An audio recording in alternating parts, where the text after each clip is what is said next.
Hey guys, natuklap itong sapatos ko sa kakalakad. Ayan o. Kaya napadaan ako dito sa Mr. DIY.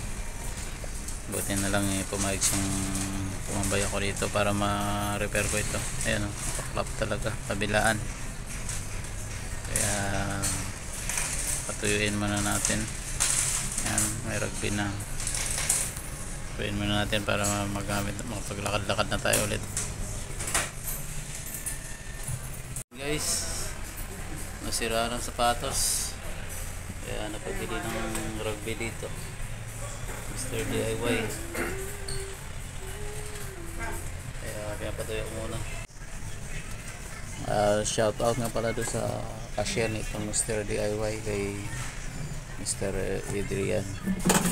Maraming salamat sa pag-ano mo sa akin ito para madikitan ko itong sapatos ko.